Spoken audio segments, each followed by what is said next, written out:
Selamat datang di video praktikum tugas 3 mata kuliah struktur data. Perkenalkan, nama saya Sepia Felisa, mahasiswa Universitas Terbuka PBCC Bandar Lampung. Pada video ini, saya akan memaparkan hasil pengerjaan tugas ketiga saya yang berfokus pada DFS dan BFS. Semoga video ini dapat memberikan gambaran yang jelas dan bermanfaat baik bagi dosen pengampu maupun teman-teman yang sedang belajar. Pada tugas ketiga ini, yaitu tugas terakhir, kita diberikan 2 soal. Yang pertama itu, buatlah program pencarian menggunakan algoritma Depth First Search atau DFS dalam bahasa Java. Gunakan graf dengan tujuan mewakili A1 sampai A7. Lakukan pencarian angka N pada graf tersebut dengan DFS. Jelaskan tahap demi tahap.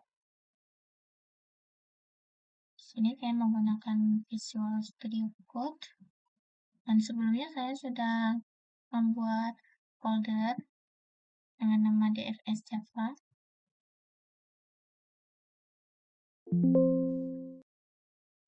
DFS Java. Jadi langsung aja.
Nah, sudah membuat codingan DFS-nya, coba kita run dulu.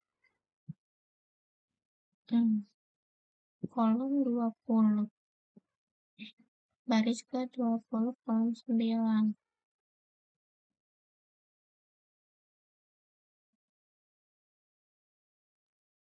Ini misalnya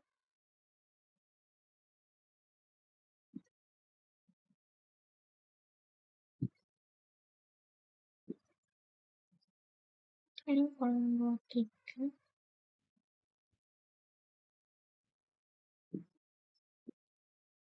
baris 23,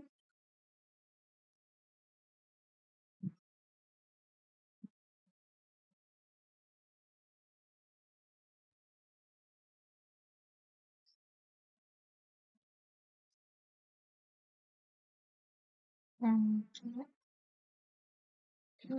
kan pembelajaran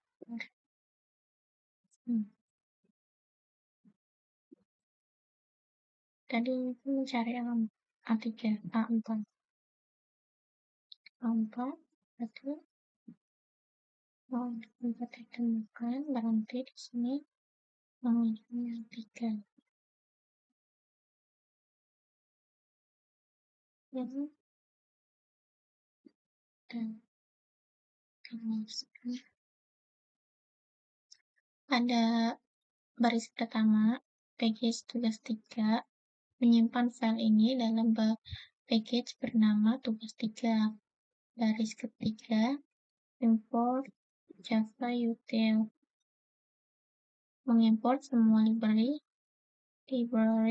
dari Java util seperti map, list, map, offset, dan lain-lain. Terus baris kelima public class DFS membuat kelas utama bernama DFS. Terus yang baris ke-6 graph menyimpan seluruh graph sebagai adjacency list, misalnya A1 berhubungan dengan A2 dan A3 misalnya. Terus baris ke-7 visited menyimpan node-node yang sudah dikunjungi agar tidak diulang dalam pencarian. Terus baris ke-9 sampai 21 titik masuk utama program saat dijalankan. Baris ke-10 sampai 16 yaitu membuat graf sebagai adjacency list. Misalnya A1 berhubungan dengan A2 dan A3, A2 berhubungan dengan A1 dan A4, dan seterusnya. Pada baris ke-18 string target A4. Ini di sini kita menuliskan target yang akan dicari, node yang akan dicari.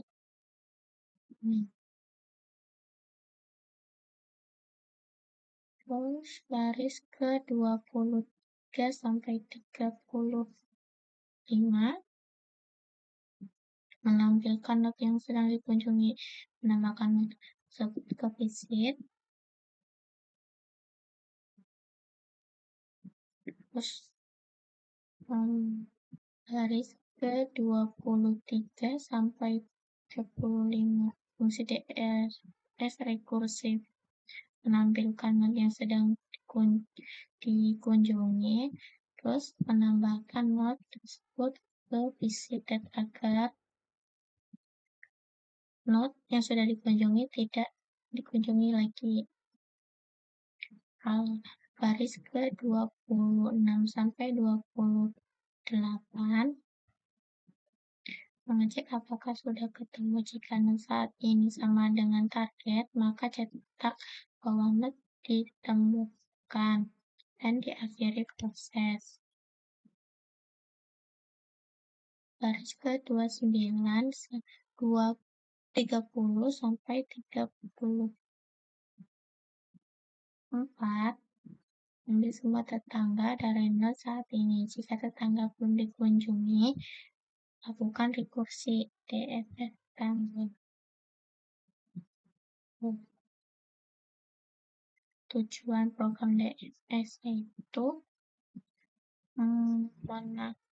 untuk mencari satu titik tertentu di dalam sebuah graf menggunakan algoritma penjelasan DFS dalam bahasa Jepang.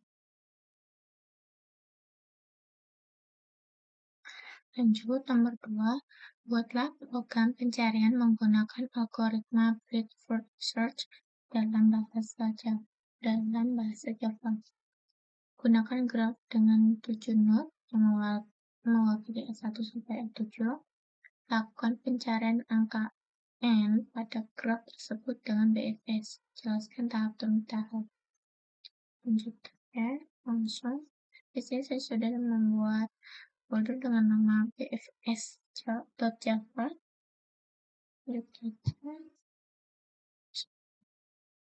Input.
Oke, sekarang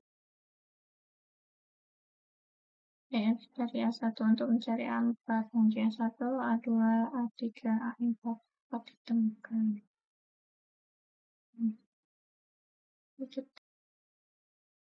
Baris pertama menyatakan bahwa file ini berada di dalam package yang bernama tugas 3. Baris ketiga mengimpor semua library dari Java Util seperti map, list, set, with, queue, dan lain-lain. Baris kelima membuat kelas bernama BFS yang berisi semua kode program. Terus baris ke-6 dan ke-7, baris ke-6 membuat graf untuk menyimpan hubungan antar node, misalnya A1 terhubung dengan A2 dan A3. Baris ke-7, visited. Baris ke-7, visited. Untuk menyimpan node yang sudah dikunjungi agar tidak dikunjungi 2 kali. Baris ke-9 sampai 20, titik awal program mulai berjalan. Baris ke-10 sampai ke-16 mengisi node graph secara manual, misalnya A1 berhubungan dengan A2 dan 3, A2 node 2 berhubungan dengan A1 dan A4 dan seterusnya.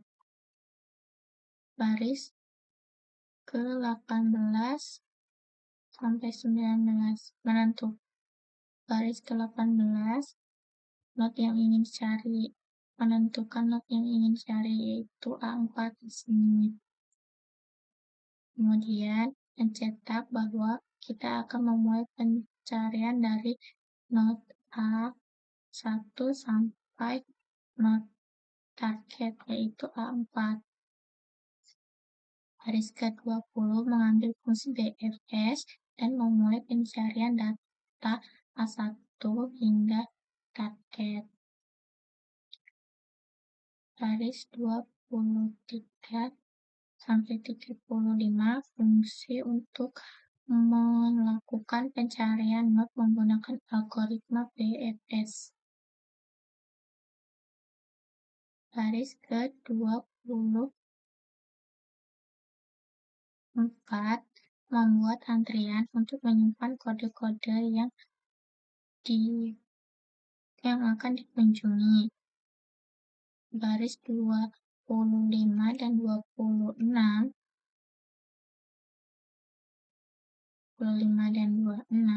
menambahkan node awal A1 ke antrian. Tandai A1 sebagai sudah dikunjungi. Node 28 sampai 34 selama masih ada kode dalam antrian, lakukan pencarian. Nomor 2, halaman 28. Baris 29 mengambil dan menghapus data node pertama dari antrian untuk diperiksa. Baris ke-30 cetak nama node yang sedang dikunjungi. Baris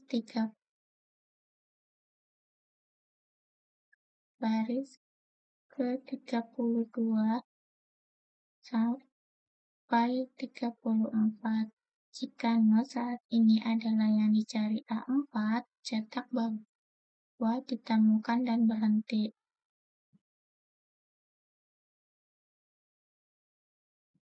Node 37 sampai 40.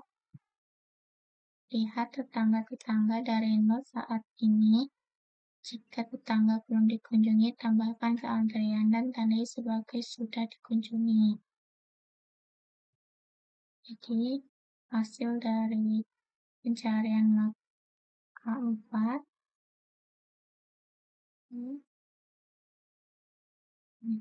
mengunjungi A1, mengunjungi, kemudian dengan 2, kemudian 3, kemudian 4 kan atau A4 ditemukan.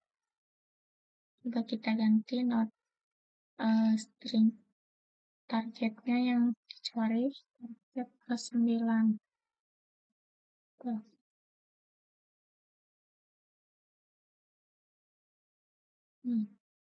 Not A9 tidak ditemukan. Kenapa? Karena di sini hanya tersedia not A1 sampai A7. Sedangkan not A9 itu tidak tersedia di dalam graf.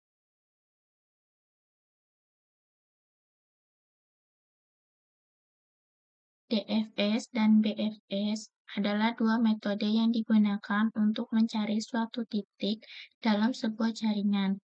DFS bekerja dengan cara menelusuri sedalam mungkin terlebih dahulu sebelum kembali ke atas dan mencoba jalur lain. Artinya, ia masuk terus ke cabang anak-anak dari satu node sebelum berpindah ke tetangga lainnya. Sebaliknya, BFS bekerja dengan cara menelusuri semua tetangga dari satu node terlebih dahulu, baru kemudian melanjutkan ke level berikutnya, atau simpul-simpul yang lebih jauh. DFS cocok digunakan ketika kita ingin mengeksplorasi semua kemungkinan jalur seperti dalam permainan puzzle atau pencarian di labirin. Sedangkan BFE sangat cocok untuk mencari jalur tercepat dari satu titik ke titik lain, misalnya dalam pencarian rute terpendek pada peta. Secara teknis, DFS menggunakan rekursi atau struktur stack, sementara DFS menggunakan queue antrian. DFS bisa lebih cepat dalam kasus tertentu, tetapi juga bisa tersesat dalam jalur panjang. Sementara itu, BFS cenderung lebih aman dan menjamin jalur terpendek, walaupun bisa memakan lebih banyak memori karena menyimpan semua tetangga yang belum dikunjungi. Demikianlah video praktikum saya untuk tugas struktur data. Melalui praktikum ini, saya belajar memahami konsep dasar struktur data sekaligus mengaplikasikannya dalam bentuk program yang berjalan sesuai tujuan. Terima kasih telah menyimak video ini sampai akhir. Semoga penjelasan saya bermanfaat dan bisa menjadi referensi dalam memahami materi struktur data. Wassalamualaikum warahmatullahi wabarakatuh.